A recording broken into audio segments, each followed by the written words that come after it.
We talking about whatever that's on your mind. Speak your mind, don't be shy. This is your time to shine. But let's get off this horror stuff and move on to something that is horrifying, kinda, sorta, not really. Moesha. I was like, what are we transitioning to? That's not what I expected. It's not what you expected, but I like it. I'll roll with it. I'm assuming you know who Moesha is by your reply. Mo to the E to the Moesha. Yes, indeed. Okay, they have the series on Netflix now. I'm on season 4, I think midway through the season. And I have noticed something. First, let me say, I enjoyed Moesha when I was younger. We talked about this before we actually got started a little bit. And I enjoyed it. Again, I didn't know too much of the stuff that I was looking at. TV was just entertainment for the most part as growing up, because we don't understand the stuff most of the time. To me, it's on par with the big dogs, in my opinion. The Cosby Show, The Different World, Moesha is dope. It's a dope show. Funny. I had no idea the dad was as funny as he is in the show. He is hilarious. Yeah. And Miles, I paid more attention to Miles now, and I'm like, Miles is killing the Olsen twins. As far as kid stars, they ain't got nothing on Miles. Miles is as far advanced as a kid star and on a sitcom, in my opinion, at that time. I really think that a lot of people slept on Moesha when it came out. Even though it was a successful show, I don't think that a lot of people really paid attention or gave it credit for just how good it was, or frankly, how well cast it was. Pun intended on it, frankly. Right? But how well it was cast, and really, to your point, like how deep it actually tried to go throughout the entire course of the show. It wasn't just kind of the slapstick laugh track, hey, here's your 8 o'clock, 8:30 comedy show to fill in the space until you get to the deeper prime time, right? I definitely put, for me, Moesha in that same pantheon as The Cosby Show and Different World and all of those shows, Girlfriends and Living Single, that really were, for me at the time growing up at that time in the 90s. So I was getting ready to go into high school, to have some kind of representation of kind of what my Black life actually was like. And that was somewhat realistic to me. Like, I had never seen any show that had a chick on it with braids. And Brandy's braids, that entire series, were always on point. She had the same type of braids. It might have been did up in different styles, but the same braids for a whole entire 3 seasons. Yep. The 4th season came along, she had something different, and then for some reason somebody said, hey, you remember those braids you had? And brought them back. So she was back to the braids again, where I'm at in the 4th season. But I remember a flashback, I think in the 3rd season, where she was reminiscing about her mom, and her mom was doing her hair, and she was like, I hate braids. I'm never getting these again. And I was like, that's hilarious that they were aware of that as well back then. But I want to touch on something what you just said that was, to me, I was trying to get at with my segue, is that Moesha is, to me, very lacking when it comes to this is a message episode. They really suck at that to me. Everything else is on par, but when it comes to this is a message and you need to, it's something in this type of episode, I think they really, really try so hard on that. But at the same time, I also think about it from my own morale, because the way Frank is, which is Moesha's dad, the way that he is as far as what a man is supposed to be, it's like, wow. It's comical because that's what society really believes, even to this day, what a man is supposed to be. And it's like, dang, I kind of felt for Moesha a couple of times, like, even though, like, Moesha, you're way, like, you do need your butt beat, but at the same time, dang Frank. Yeah. It's like their message episodes are really not good at all. It's like it's too masculine for one on this end, or it's extremely too sexist on this end, and mixing masculinity with sexism does not work well when it typically doesn't. Yeah, I'm like, it typically doesn't. But I think that, like, Moesha, just like as far as the writers went, I think that they, in all honesty, didn't feel like they had a vehicle to go real hard at the message episode. Like, I'm sitting here and I'm trying to remember in the entire series any episode that I could, like, point to and go, that's the message episode, right? And this is what I took away from it. And I can't do that. You know, I can do that with several episodes of The Cosby Show right off the top.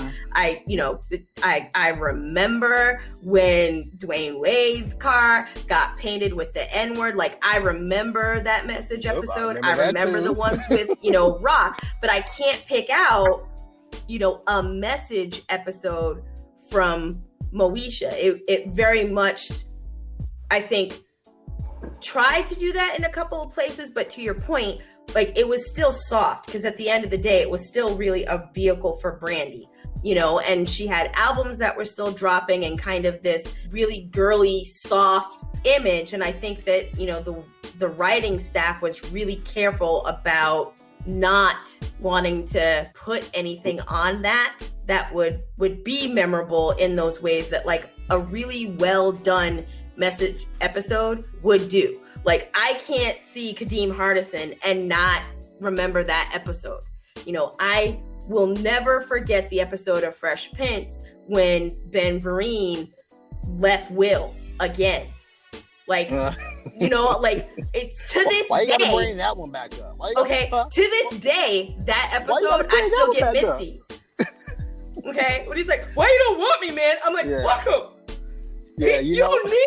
You're better than that. Look at all these people you got around you, Will. Like, you know what's funny is that The Cosby Show. First of all, The Cosby Show is my all-time non-animated sitcom or TV show. Period. Peels and all, still my favorite show. Yeah, that's one of the few ones I can separate the art from the artist on. Yeah, I can separate the art from the artist in just about everything. I don't know these cats to not separate them. That's how I look at it. So yeah, I understand that that's a nasty thing, but at the same time, y'all still bang the heck out of R. Kelly. Yeah, okay, R. Kelly gets no passes with me. I don't care. I never really cared about Kels. Me, that's just me. To me, it just hurt me because there's too many family functions that, like, I have good memories that are wrapped around R. Kelly songs, and I'm like, damn. All the thing I see is just, I can just see a tint of yellow just covering this whole area. Damn it! Why you gotta mess up that wedding for me, Kel? Oh man, but going back, you probably can't remember any Brandy stuff because, again, they were just so sucky at delivering the message. But one of the things that really stood out the most to me, not the most, but just when I'm fixated on because it's one of the latest ones I was looking at, is when Kim got mad at Moesha and Niecy for talking about her. They had called her on her phone. She didn't answer. She let the answer machine pick up. And, they were saying, hey, we trying to get these costumes together and blah, blah, blah, see where you at with yours. And then they thought the phone hung up. Niecy was like, hey, I forgot to even ask and think about, do they even have a costume to fit? What's her name? What is her? Kim. Yeah. Yeah. Do they even have an outfit to even fit Kim? They both started laughing, and then Moesha was like, hey, I don't know. But if they do, we'll make sure it's spandex. She got all sad and blah, blah, blah. And they talking about her. She mad the whole rest of the episode because, y'all talking about me behind my back. And I'm like, that's not talking about you behind your back. They do this in your face. I'm like, this is a bad way to spread this type of whatever it is he trying to spread here. Because again, I do this in your face. We all talk about your way. You talk about my or me all the time. You talk about each other. We have fun. How are you mad right now? Yeah, to your point, that just it kind of shows again how sloppy in places the writing team really is, because you can't have a character that throughout the series is one-lining themselves for being big. Is constantly having snacks and doing the bonbon on the couch kind of thing, and then pop in an episode where they get indignant because when people don't know that they're being listened to, they're doing the same thing that you yourself and everybody in the series up until that point at some point in time has done. It doesn't follow, like the logic doesn't follow. But that's something that I think you pick up more as an adult than you do like watching the series. Right? Because again, that stuff is all kind of wrapped around the laugh track. And because, it's me doing the self-deprecating thing, that's supposed to be acceptable, right? And here comes the laugh track. And then we go to commercial and, oh, that shit was funny when she's eating the Doritos and be like, nah, hey, licking the finger, right? But it also is a nasty caricature when you think about it. I'm a chunky girl, right? I'm a chunky girl. And when that show was on, you don't know how many people would be like, oh my God, you remind me so much of Kim. And I'd be like, first of all, wash your mouth out. You know what? When this series kind of first came out to Netflix, I heard somebody post up on Facebook saying, dang, this is the first episode and they already going on Kim weight and this and that. And then I'm looking at it and I'm like, even compared to today's bigness, Kim is nowhere near big. What the heck are they talking about? Right. But that was a big deal. That was the thing. She was the big girl.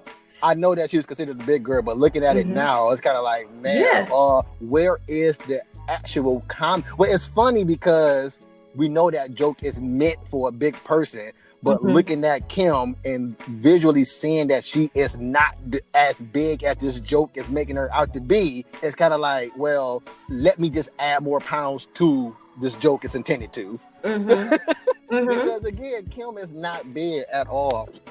Yeah. Boy, back at society, from what was society standards, period, it's baffling. Yeah, it really is. But I mean, those are the things that, as far as society is concerned, and as far as, frankly, people that you see on TV at that time, that was considered big and big enough to these jokes will fly and they'll hit. And for many people, they did. Yeah, it did, because again, people are mean. Humanity is mean. And of course, if they're not in your face, it's going to always be funny. But the moment they get in your face, they'll be like, oh, that's cold, man. You shouldn't have said that. Now, that's talking behind your back. And to me, that is not a real friend, because a real friend is going to talk about you in front of your face and behind your back, because that's what we do. Even in real life. You can't get mad at something that we do all day, every day. Why wouldn't you think that we won't be talking about you now? We're friends, right? Just because you're absent from the meeting of friendship right now don't mean that we ain't going to bring you up. Yeah, and I think that it's really important, friends, to be able to be real with each other, right? And exactly. I think what the counterweight to that is that, and I do absolutely hold social media a huge part of this, is that so many people now are very surface and, I don't want to say vapid, because I think that that's just rude to say about people, although it's very appropriate for some people. But you said what word you use? Vapid. It's one of my favorite words. That? Yeah. What's that? So vapid basically just means, empty, shallow. Oh yeah, that's straight up humanity. Right? And so because of that, you have so many people that are fake. That are one way in front of you and another way behind your back. And I think, because people are so aware of, okay, there's the in front of my face version of, I'll use myself as an example, Rochelle, that you get, right? And then there's the, behind my back when you're not around, I got some shit to say about you, but I won't say it in front of your face. And I think part of that comes from, a place of some people are just really scared of confrontation, right? And they don't want to engage in confrontation.